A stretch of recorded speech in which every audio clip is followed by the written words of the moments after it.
आज हम लोग पीयूषम भाग 2 दसम वर्ग बिहार बोर्ड का पाठ 11 जिसका शीर्षक है व्याघ्र पथिक कथा का वाक्यार्थ श्रवण करेंगे। आप इस वीडियो का ये ध्यान रखें कि सब्सक्राइब अवश्य करें, बेल आइकन की घंटी भी दबाएं और लाइक करें, शेयर करें, आवश्यकता अनुसार कमेंट करें। ये बात का ध्यान रहे कि इससे आपका और हमारे बीच संबंध जुड़ा रहता है, इसलिए अवश्य ऐसा करें। अब ध्यान दें, वाक्यार्थ श्रवण करें। पाठ 11। अयं पाठः नारायण पंडित रचितस्य हितोपदेश नामकस्य नीति कथा ग्रंथस्य मित्रलाभ नाम खंडः संकलितः। यह पाठ नारायण पंडित रचित हितोपदेश नामक ग्रंथ का मित्रलाभ नामक खंड से संकलित है। हितोपदेशे बालकानां मनोरंजनाय नीति शिक्षणाय च नाना कथा पशु पक्षी संबद्धा श्राविता। हितोपदेश में बालकों के मनोरंजन के लिए और नीति शिक्षा के लिए अनेक कथाएं पशु पक्षी से संबद्ध सुनाए गए हैं। प्रस्तुत कथायां लोभस्य दुष्परिणामः प्रकटितः। प्रस्तुत कथा में लोभ के दुष्परिणाम को प्रकट किया गया है। पशु पक्षी कथानां मूल्यं मानवानां शिक्षार्थं प्रभूतं भवति इति एतादृशीभिः कथाभिः ज्ञायते। पशु पक्षी कथाओं का उद्देश्य मानवों की शिक्षा के लिए बहुत होता है। इस प्रकार इन कथाओं से मालूम पड़ता है। अब कथा का अर्थ समझेंगे। कश्चिता वृद्धव्याघ्रा अस्नाता कुशहस्ता सरस्तीरे ब्रूते भू भूपान्ता इदं सुवर्ण कंकणम गिरहाण। कोई बूढ़ा बाघ स्नान करके हाथ में कंगन लिए हुए तालाब के किनारे बोल रहा था, ऐ पथिक, यह सोने का कंगन ले लो। ततो लोभाकृष्टेन किंचिता पान्थेन आलोचितम्। उसके बाद किसी पथिक के द्वारा सोचा गया। उसके बाद लोभ से आकृष्ट किसी पथिक के द्वारा सोचा गया, भाग्येन एतत् संभवति, भाग्य से यह संभव होता है, किंतु अस्मिन् आत्मसंदेहे प्रवृत्ति न विधेया, लेकिन इस आत्मसंदेह में सोच विचार नहीं करना चाहिए। यतः, क्योंकि अनिष्टात् एष लाभे अपि नागतिर्जायते शुभाम्, यत्रास्ते विसंसर्गो अमृतम तदपि मृत्यवे। अनिष्ट से इष्ट का लाभ हो जाने पर भी, यानी अशुभ से शुभ हो जाने पर भी यह नहीं सोचना चाहिए कि शुभ होता है। यत्रास्ते विसंसर्गो अमृतम तदपि मृत्यवे। जहां विष का संपर्क अमृत के साथ है, वह भी मृत्यु के लिए है। किंतु सर्वार्थार्जने प्रवृत्ति संदेह एवं, लेकिन सभी जगह अर्थार्जन में सोच विचार करना संदेह ही है। तन्निरूपयामि तावता, तब तक उसे जांचता हूँ। प्रकाशम ब्रूते, जोर से बोला। कुत्र तौ कंकणम, तुम्हारा कंगन कहाँ है? व्याघ्रो हस्तम प्रसार्य दर्शति, बाघ हाथ फैलाकर दिखाता है। पांथो अवदत्, पथिक बोला। कथम मारात्मके त्वयि विश्वासः, पथिक बोला तुम्हारे जैसे हिंसक पर कैसे विश्वास किया जाए।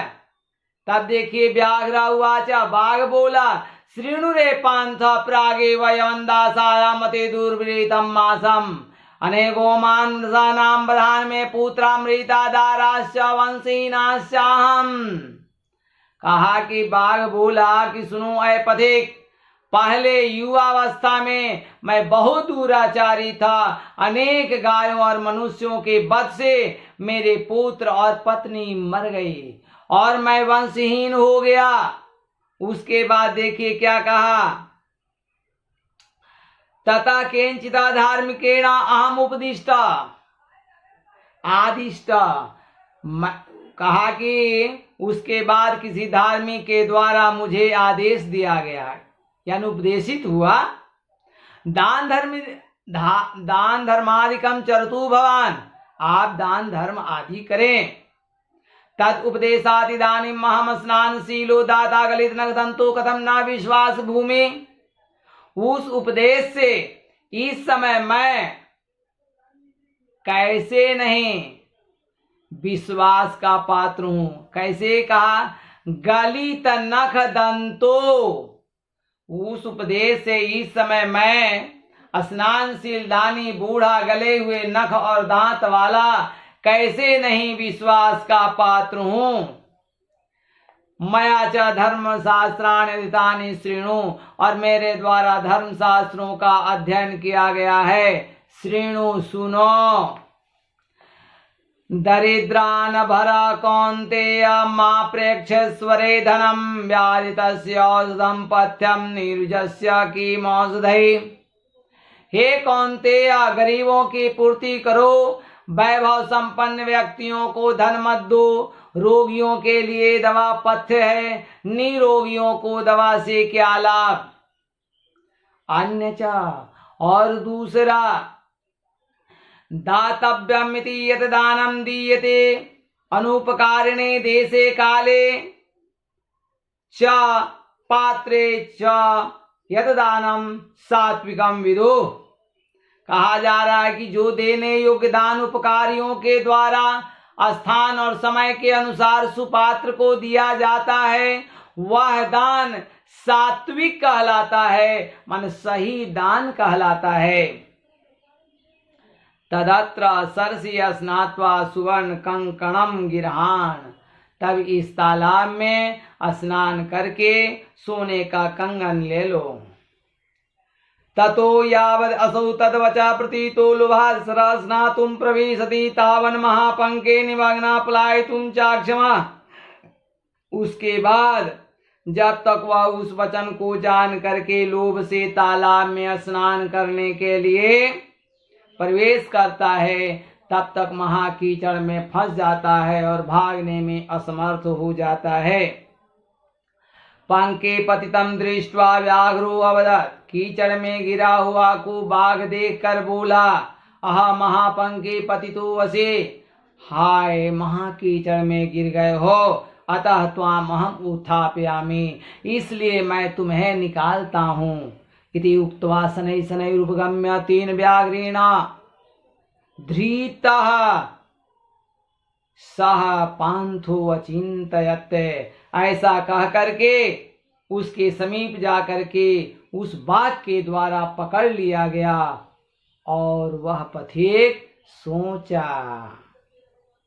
अवसेन्द्रशीतानां हस्त्य स्नानमिव क्रिया दुर्भगावरणा प्रायो ज्ञानम भार क्रियाम बिना। वश में रहित चीत वालों की क्रिया हाथी के स्नान की तरह है। प्रायः कुरूप का आभूषण उसी प्रकार से है जिस प्रकार क्रिया के बिना ज्ञान भार स्वरूप है। इति चिंतेन येनावसौ व्याघ्रेण व्यापादिता खादितस्य अतः उच्यते। ऐसा सोचते हुए वह बाघ के द्वारा मार दिया गया और खा लिया गया, इसलिए कहा जाता है कंकणस्य तु लोभेन मग्ना पंके सुदुस्तरे व्याघ्रेण संप्राप्त पथिका समृतु यथा। कंगन के तो लोभ से तालाब के किनारे कीचड़ में फंसा हुआ बूढ़े बाघ के द्वारा पकड़ा गया वह पथिक जैसे मारा गया। यहीं पर यह कथा समाप्त हो गई। आने वाले दिवस को हम लोग 12 पाठ का श्रवण करेंगे। धन्यवाद। आप इस वीडियो को अवश्य सब्सक्राइब करें, बेल आइकन की घंटी दबाएं, शेयर करें, लाइक करें, जिससे आपका और हमारा संबंध सदैव जुटा रहे इस वीडियो के माध्यम से, और हम आगे अध्यापन आपका करते रहें और आप आसानी से समझते रहें।